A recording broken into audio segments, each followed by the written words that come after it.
हाय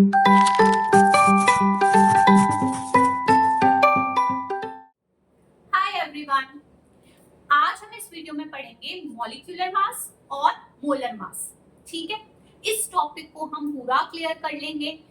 ये जो इन दो टर्म्स में डिफरेंस है, बार बार आपको molecular mass molar mass calculate करने होंगे पूरी केमिस्ट्री में। ठीक है, तो हम वो कैलकुलेट करना सीखेंगे एग्जाम्पल्स के थ्रू।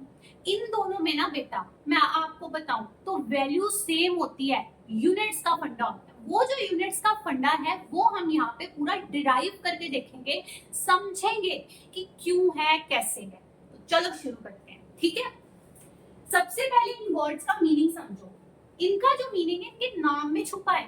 देखो, मॉलिक्यूलर मास, ये मॉलिक्यूलर वर्ड किसके लिए है?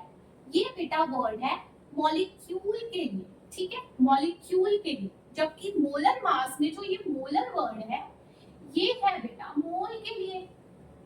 यानी किसी भी सब्सटेंस के एक मॉलिक्यूल का जो मास होता है, एक मॉलिक्यूल का जो भी मास होता है वो मॉलिक्यूलर मास होता है। ओके, और किसी भी सब्सटेंस के एक मोल का जो मास होता है वो उसका मोलर मास होता है। ठीक है, एग्जांपल ले लेते हैं। सबसे आप सिंपल एग्जांपल लो, वाटर, जिसका ये फॉर्मूला है H2O। वाटर का एक मॉलिक्यूल, ये मैं अगर ऐसे लिखती हूँ H2O, ये मेरे पास वाटर का क्या है? ये मेरे पास वाटर का एक सिंगल मॉलिक्यूल है। ठीक है, इसका जो भी मास होगा, कुछ तो मास होगा ना, मैटर है, सो इसका जो भी मास होगा वो हम बोलेंगे उसका मॉलिक्यूलर मास है। ठीक है, लेकिन दूसरी तरफ अब आप कंसीडर करो, आपके पास एक सिंगल वाटर का मॉलिक्यूल नहीं है, आपके पास बहुत सारे वाटर के मॉलिक्यूल्स हैं, बहुत सारे वाटर के मॉलिक्यूल्स हैं। कितने हैं? मैं नंबर फिक्स बता देती हूँ। हमारे पास है बेटा 6.022 into 10⁻23 मॉलिक्यूल्स ऑफ वाटर। ठीक है, सो H2O करके मेरे पास इतने सारे मॉलिक्यूल्स हैं, 10⁻23 इतने सारे वाटर के मॉलिक्यूल्स हैं मेरे पास। इस नंबर को आप सब जानते हैं, पहचानते हैं। ये नंबर कौन है? ये है हमारा एवोगैड्रोस नंबर। एवोगैड्रोस नंबर, जिसे कि Na इस तरह के सिंबल से भी लिखा जाता है, N के पैरों में A। This is A for Avogadro and for number. So this number is a huge number. इतने नंबर ऑफ मॉलिक्यूल्स किसी भी सब्सटेंस के अगर मेरे पास है बेटा, तो उसे मैं कहती हूँ उस सब्सटेंस का one mole. One mole is a collection of Avogadro's number of particles. इतने सारे पार्टिकल्स इकट्ठे हो तो उसे वन मोल बोलते हैं। तो ऐसे ही वाटर के भी या किसी भी सब्सटेंस के मेरे पास इतने सारे मॉलिक्यूल्स होंगे ना, तो उसका वन मोल होगा, उसका भी जो मास होगा that will be called its molar mass, first and foremost. ये क्लियर है? ठीक है ना, कि क्या मतलब है? रिपीट करती हूँ शॉर्ट में। एक तरफ आपके पास सिंगल वाटर का एक मॉलिक्यूल है, ठीक है, इसका भी कुछ मास होगा। एक तरफ इतने सारे हैं, एवोगैड्रोस नंबर ऑफ मॉलिक्यूल्स है वाटर के, उसका भी कुछ मास होगा। सो एक सिंगल मॉलिक्यूल का मास मोलर मास और एक मोल ऑफ सब्सटेंस का मास होता है मोलर मास। अब इसको कैलकुलेट कैसे करते हैं और इनमें डिफरेंस क्या है? अगर मैं अभी आपको इस स्टेज पर एक बात कहूं तो आपको बहुत अटपटी लगेगी। वो क्या? कि अगर मैं कहूं कि बेटा इसका और इसका जो वैल्यू है किसी भी सब्सटेंस के लिए, इन दोनों की जो वैल्यू है वो सेम होती है, सेम होती है, तो आपको लगेगा ये कैसे हो सकता है ना। एक सिंगल पानी का मॉलिक्यूल है, इतना सा छोटू सा जिसको हम देख भी नहीं सकते, एक हमारे पास इतने सारे मॉलिक्यूल्स हैं पानी के, तो दोनों का जो मास है, दोनों का जो भार है वो सेम कैसे हो सकता है, सेम वैल्यू कैसे हो सकती है? बट होती है। फर्क होता है यूनिट्स का। वैल्यू सेम होती है, ये पॉइंट आप नोट करेंगे यहाँ पे, नोट दिस पॉइंट। ठीक है, ये इंपॉर्टेंट पॉइंट है इन दोनों के लिए कि बेटा इनकी जो वैल्यू है वो सेम होती है, लेकिन जो यूनिट्स हैं वो इनके डिफरेंट होते हैं। Value is same, units are different. ठीक है, पहले मैं आपको इनके यूनिट्स बताती हूँ और मैं ये चीज आपको डिराइव करके समझाऊंगी प्रॉपर, क्रिस्टल क्लियर, आज के बाद नहीं कंफ्यूजन। ठीक है, value same, units different. Units क्या है बेटा? मॉलिक्यूलर मास को आप एक्सप्रेस कर सकते हो AMU में। इसका मतलब है एटॉमिक मास यूनिट, यानी कि एटम्स या मॉलिक्यूल्स जैसे छोटे लेवल पे छोटे पार्टिकल्स का मास को मेजर करने के लिए छोटा सा मास का यूनिट है AMU, एटॉमिक मास यूनिट। इसी को बेटा शॉर्ट करके U लिख दिया जाता है। U का मतलब है यूनिफाइड मास, यूनिफाइड मास। ठीक है, तो आइदर AMU आप यूज कर सकते हो, आप U यूज कर सकते हो, या फिर आप इसको बेटा नॉर्मल जो हमारे मास के यूनिट्स है ना, यानी कि ग्राम, किलोग्राम, इनमें भी एक्सप्रेस कर सकते हो, लेकिन ये कॉमनली यूज नहीं होने वाले। कॉमनली आपका AMU या फिर U यूज होगा। ठीक है, ओके, मैं आपको दोनों सब में एक्सप्रेस करके दिखाऊंगी। Okay, don't worry. अब आ जाते हैं इस तरफ मोलर मास की तरफ। मोलर मास का बेटा जो यूनिट होता है, जो आपका मोलर मास का यूनिट यूज होने वाला है, that is going to be gram per mole. ऐसे भी लिख सकते हो या ऐसे लिख सकते हो, मोल इनवर्स। मोल इनवर्स का यही मतलब है कि ग्राम पर मोल या ग्राम मोल इनवर्स। ठीक है, ये आपका यूनिट होता है मोलर मास का। ये कॉमनली है, वैसे किलोग्राम पर मोल कुछ भी हो सकता है, बट आपको जो वैल्यूज देखने को मिलेंगी, आपको मिलेंगी AMU या U में मॉलिक्यूलर मास की, और ग्राम पर मोल में मोलर मास के लिए। आप इसको समझो ना, पर मोल क्यों आया? क्योंकि ये एक मोल सब्सटेंस का मास है, तो एक मोल ऑफ द सब्सटेंस का मास इन ग्राम्स, तो दैट इज ग्राम पर मोल। ठीक है, ये इसका यूनिट है। फिर अब हम समझते हैं कि इनके वैल्यूज सेम कैसे होती हैं, यूनिट्स डिफरेंट। मैं एग्जांपल देती हूँ आपको, आपने नोट कर लिया ना कि इसके यूनिट ये और इसके यूनिट होने वाले हैं। अब मैं बताती हूँ आपको, वाटर का एग्जांपल ले लो। ठीक है बेटा, वाटर का आप एग्जांपल लो। वाटर के लिए जो इसकी वैल्यू है वो वैल्यू है 18। ये कैसे आई? ये ऐसे आती है, देखो, कोई भी आपको मोलर मास या मॉलिक्यूलर मास फाइंड करना है ना किसी क्वेश्चन में, आपको उस मॉलिक्यूल का फॉर्मूला देखना है। ठीक है, उसमें देखना है कितने कितने कौन से एटम है, और हर एटम का मास जो है वो जोड़ देना है, तो उस मॉलिक्यूल का मास आ जाएगा। है ना बात? देखो, जैसे H2O के अंदर 2 हाइड्रोजन है, 1 ऑक्सीजन है। ठीक है, अब एलिमेंट्स के जो मासेस हैं वो आपको पता होना चाहिए। पहले 30 एलिमेंट्स जो होते हैं पीरियोडिक टेबल के, उनके मास नंबर याद कर लो, वही उनके एटॉमिक मासेस की वैल्यूज जो हम यूज करते हैं। ठीक है, सो जैसे हाइड्रोजन के लिए 1, ऑक्सीजन के लिए होती है 16, सल्फर के लिए होती है 32। ठीक है, और कार्बन के लिए होती है 12, नाइट्रोजन के लिए होती है 14 एंड सो ऑन। ये एटम के मास हैं, एक हाइड्रोजन, एक सल्फर, एक ऑक्सीजन, एक कार्बन एटम का जो मास है बेटा, वो वैल्यूज है ये, जो हम यूज करके फॉर्मूले से किसी भी मॉलिक्यूल का मास ढूंढते हैं। ओके, कैसे? देखो, सबके ऐड करने, ये 18 कैसे आएगा? 2 हाइड्रोजन है, तो 2 हाइड्रोजन है, एक का मास होता है 1, सो 2 into 1। ठीक है, फिर प्लस ऐड करेंगे, एक ऑक्सीजन है, ऑक्सीजन का मास होता है 16, सो प्लस कर दिया 16, 2 into 1 is 2 plus 16, this is 18। ठीक है, ये 18 वैल्यू है, वैल्यू है आपकी, भले ही आप बोल दो मॉलिक्यूलर मास, भले ही आप बोल दो मोलर मास। अब इस 18 के आगे बेटा अगर आप AMU लगा देते हो, तो ये 18 AMU बन जाता है वाटर का मॉलिक्यूलर मास, और मीनिंग तो हमने पहले समझ ही लिया था, यानी एक सिंगल वाटर के मॉलिक्यूल का मास इज 18 AMU।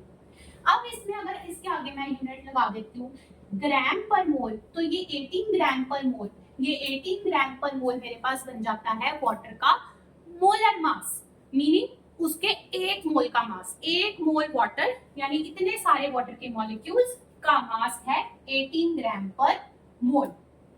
फिलहाल तक के लिए इतनी पिक्चर आप क्लियर कर लो एक बार, आगे मैं इसका फंडा, इसका लॉजिक आपको डेफिनेटली बताऊंगी क्यों है ऐसा।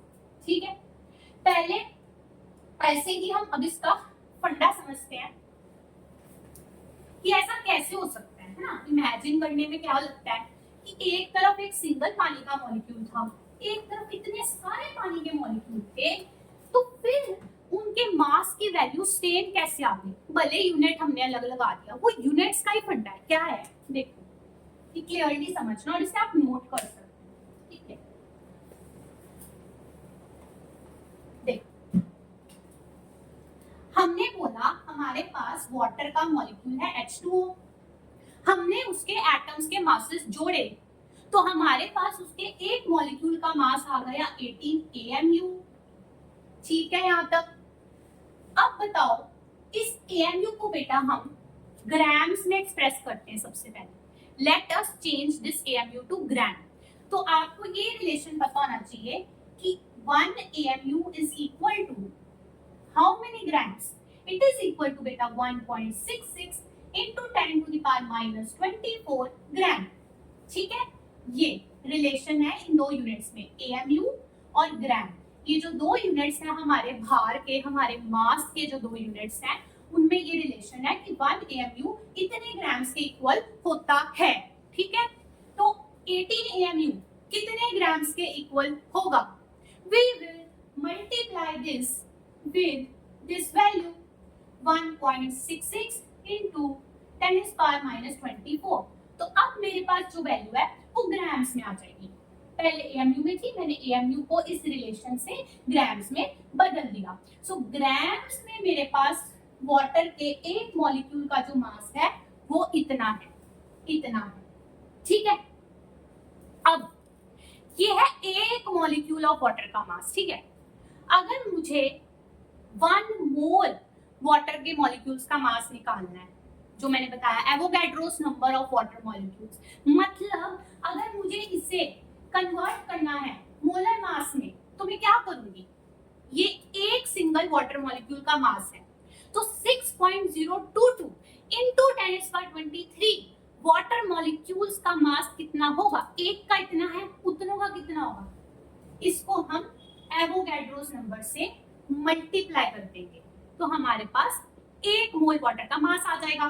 ठीक है, तो एवोगैड्रोस नंबर जो होता है अपना, वो कितना होता है बेटा? 6.022 into 10⁻23। हम ये बोल सकते हैं इतने मॉलिक्यूल्स पर मोल, इतने मॉलिक्यूल्स पर मोल, भी एक मोल में इतने मॉलिक्यूल्स हैं। सो मैं इस नंबर से अब इसको मल्टीप्लाई करने जा रही हूँ। बेटा ध्यान रखना कि ये मेरे पास क्या था? ये मेरे पास था मॉलिक्यूलर मास। अब जो मैं लिखने वाली हूँ, अब मैं लिखने वाली हूँ मोलर मास। ठीक है ना, इससे मल्टीप्लाई करने के बाद अब ये बन जाएगा मोलर मास। सो एक वाटर मॉलिक्यूल का जो मास है मेरे पास ग्राम्स में, उसे हमने मल्टीप्लाई कर दिया एवोगैड्रो नंबर से, यानी 6.022 into 10⁻23 मॉलिक्यूल्स पर मोल। इसको मैं यहाँ पर मोल लिख सकती हूँ कि इतने मॉलिक्यूल्स पर एक मोल के अंदर है। तो ये मेरे पास अब बन गया बच्चे मोलर मास। अब इसको देखो, यानी यही ये जो वैल्यूज है ना, इसी में सारा फंडा। इतनी खूबसूरत बात है यहाँ पर, आप देखो ये 1.66 और 6.022 को आप कैलकुलेटर पे मल्टीप्लाई करना, ये 9.99 के पास आएगा।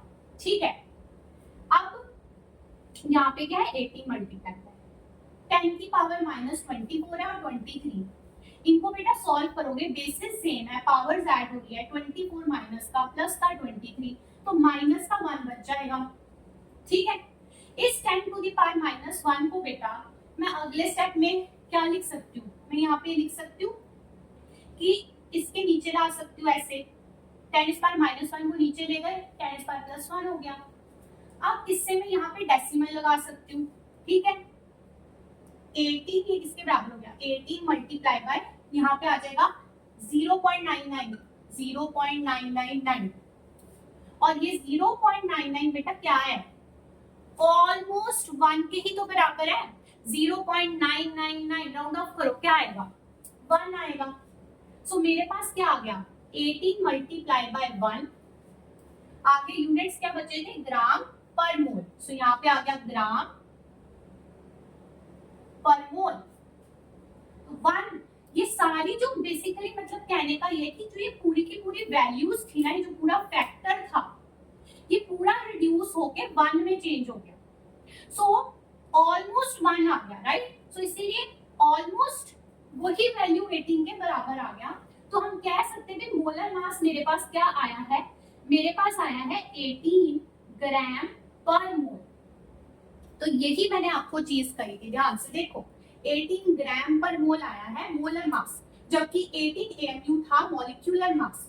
सो value is same and units are different just because of these two खूबसूरत फैक्टर्स जिनको मल्टीप्लाई करके वो रिड्यूस टू 1 हो गए। तो ये इसके पीछे का फंडा है बेटा, इसको देख लो ध्यान से, ठीक है, किस वजह से इनकी वैल्यू सेम होती है, यूनिट्स डिफरेंट होती है।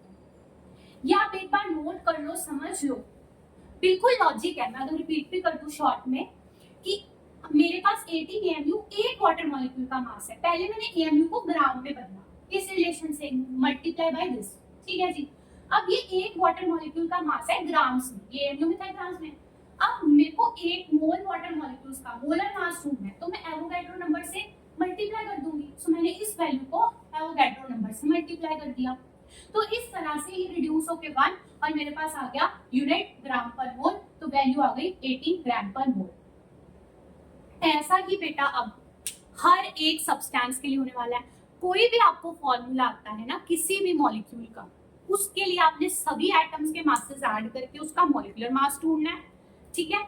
वही वैल्यू जो है, अगर आपको क्वेश्चन में या कहीं पर मॉलिक्यूलर मास की जरूरत है तो आप AMU यूनिट यूज कर लो, जहां पे आपको मोलर मास की जरूरत है वहां पे आप ये ग्राम पर मोल का यूनिट यूज कर लो उसी वैल्यू के साथ, ठीक है। आपके बाद कंफ्यूजन नहीं होना चाहिए, राइट।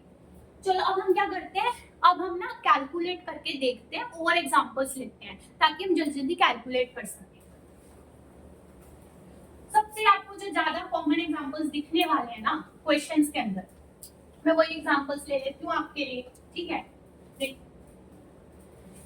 वाटर का हमने ले लिया, 18 AMU 18 ग्राम पर मोल आया। अब लेते हैं कार्बन डाइऑक्साइड, चलो, और लिख लेती हूँ मैं यहाँ पे अमोनिया लिख लेती हूँ, और ले लेते हैं बेटा H2SO4, और ले लेते हैं बेटा यूरिया। यूरिया के लिए ये फॉर्मूला रहने वाला आपका ऐसे ऐसे दिखेगा आपको लिखा हुआ NH2CO NH2 या यूरिया है, ठीक है। और ग्लूकोज का रहेगा C6H12O6। देखो क्वेश्चन में आपको कई बार फॉर्मूला जो है वो सीधा लिखा भी हो सकता है, कोई भी आपको जो क्वेश्चंस आते हैं स्टेटमेंट के अंदर, या उसका नाम लिखा दिया जा सकता है, ग्लूकोज लिख देगा, यूरिया लिख देगा। तो कुछ कॉमन फॉर्मूलाज आपको प्रैक्टिस के साथ याद हो जाते हैं, no need to worry on that question solving से। चलो अभी हम ये फोकस करते हैं, ग्लूकोज हो गया, और मैं आपके लिए ले लेती हूँ जैसे O2 ऑक्सीजन का मॉलिक्यूल, O3 ओजोन का मॉलिक्यूल। तो इनके आप निकालते हैं, ठीक है, सेम मेथड से। देखो मासेस आपको बता, देखो अब इसमें क्या करोगे, एक कार्बन है, कार्बन का मास बेटा 12 होता है, सो यहाँ पे 12 आता प्लस 2 ऑक्सीजन है, एक ऑक्सीजन का मास होता है 16, 2 का कितना होगा 16 इंटू 2, 16 इंटू 2 यानी कि 32, 32 प्लस 12 बेटा करोगे तो 44 आता है। सो ये जो आपका 44 है ये वैल्यू है आपके CO2 के मॉलिक्यूलर मास की और मोलर मास की। 44 AMU लिख दोगे तो CO2 के एक मॉलिक्यूल का मास आ गया, मॉलिक्यूलर मास आ गया 42 ग्राम पर मोल लिख दोगे तो CO2 का मोलर मास आ जाएगा, ठीक है, क्लियर है। चलो फटाफट बाकियों का करते हैं। अमोनिया देखो बेटा, इसमें एक नाइट्रोजन है और उसका मास होता है 14, 3 हाइड्रोजन है, एक हाइड्रोजन का 1 होता है, तो 3 का 3 इंटू 1 3, ठीक है। सो इसमें ऐड करो 3, सो 14 और 7 ऐड 3 ऐड करो 17 आ गया। तो ये बेटा 17 जो है ये है वैल्यू आपके मॉलिक्यूलर मास या मोलर मास की फॉर अमोनिया, ओके। H2SO4 करो, 2 हाइड्रोजन है बेटा इसमें, एक का मास 1 होता है, 2 के लिए क्या होगा 2 इंटू 1 प्लस एक सल्फर है, सल्फर का मास 32 होता है, सो यहाँ आ गया 32। ऑक्सीजन कितने हैं, 4 ऑक्सीजन, एक का मास 16 होता है, सो 16 इंटू 4 करेंगे, ठीक है। ये बेटा 2 प्लस 32 प्लस 16 इंटू 4 ये ऐड करोगे बेटा तो आपके पास आता है 98। तो ये जो 98 है ये है value for the H2SO4 molecular mass और मोलर मास। ओके, 98 AMU लगा दो तो मोलिकुलर मास, ग्राम पर मोल तो मोलर मास। सॉर्टेड। आगे चलते हैं, ये आपका यूरिया है, ठीक है, उसका फॉर्मूला। इसमें आपको 2 नाइट्रोजन दिख रहे हैं, 2 नाइट्रोजन के लिए आप करोगे 14 इंटू 2, ठीक है। 4 हाइड्रोजन दिख रहे हैं, H2 यहाँ H2 यहाँ, सो आप क्या करोगे 1 इंटू 4, एक हाइड्रोजन का मास 1, 4 हाइड्रोजन का क्या हो गया 1 इंटू 4। आपको एक कार्बन दिख रही है, उसका मास आएगा 12, एक ऑक्सीजन दिख रही है, उसका मास आएगा 16। तो बेटा ये आप जब करोगे ये आ गया आपके पास 28, ये 4, ये 12, ये 16। बेटा इसको जब हम ऐड करते हैं तो हमारे पास आता है 60। तो ये 60 जो है this is the value for ureas molecular mass और मोलर मास, ठीक है, डन है। आगे करके देखते हैं ग्लूकोज की बात। ग्लूकोज में आपके पास 6 कार्बन है, C6, तो 6 इंटू 12, एक कार्बन का मास 12, 6 कार्बन है इसलिए 6 इंटू 12 प्लस एक हाइड्रोजन का मास 1, 12 हाइड्रोजन है, so that's why 12 multiplied by 1, 12 into 1 plus 6 oxygen है, एक ऑक्सीजन का मास 16 है, तो 6 मल्टीप्लाइड बाय 16। बेटा ये अब आप जब ऐड करोगे, ठीक है, मतलब 6 इंटू 12 करो, फिर 12 इंटू 1 12, फिर 6 इंटू 16, ये ऐड करोगे बेटा तो आपके पास आता है 180।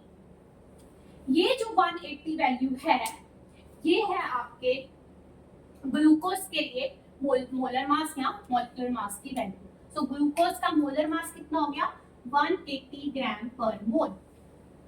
ओके, ये बेटा आपके एग्जांपल देखो O2 O3, खुद सोचो इसमें 2 ऑक्सीजन के एटम है, O2 का मॉलिक्यूल ऑक्सीजन गैस O2 की फॉर्म में एग्जिस्ट करती है, ठीक है, तो इस O2 लिखा हो तो वो आपकी ऑक्सीजन होती है और O3 लिखा हो तो वो आपकी ओजोन होती है, ठीक है। ऑक्सीजन में 2, इसमें 3, बस यही फर्क है इनके फॉर्मूले में, O2 O3। तो इसमें क्या करेंगे 2 इंटू 16, एक ऑक्सीजन का मास 16, सो 2 इंटू 16 32, और इसके लिए क्या करेंगे 3 into 16, that will be 48। Okay, so 32 gram per mole is the molar mass of oxygen and 48 gram per mole is the molar mass of ozone. Or 32 AMU is the molecular mass of oxygen, 48 AMU is the molecular mass of ozone. Okay? एक मैं आपको practice के लिए example दे देती हूँ, मैं रख कर देती हूँ, वो आप सॉल्व करो और उसका मोलर मास या मॉलिक्यूलर मास की जो वैल्यू है वो बताओ। C2H5OH, ये बेटा मैंने इथानोल का फॉर्मूला लिखा है, जो आपकी अल्कोहल होती है, इथानोल अल्कोहल, उसका फॉर्मूला है। इसके लिए भी सेम आप कैलकुलेट करके देख सकते हो और कोई वैल्यू निकले तो कमेंट्स में आप उसको बता सकते हो, ठीक है। तो यही था आपका टोटल सारा फंडा मॉलिक्यूलर मास मोलर मास का, यूनिट्स का फंडा, वैल्यू कैसे फाइंड करते हैं, ऐसे किसी भी मॉलिक्यूल की आप ढूंढ सकते हो, ठीक है। सो होप सो अब आपको क्लियर हुआ हो इनका मीनिंग और कोई कंफ्यूजन नहीं रहनी चाहिए। Okay, all the best. And अगर कंटेंट अच्छा लगे तो आप सब्सक्राइब कर सकते हो, वीडियो को लाइक कर सकते हो।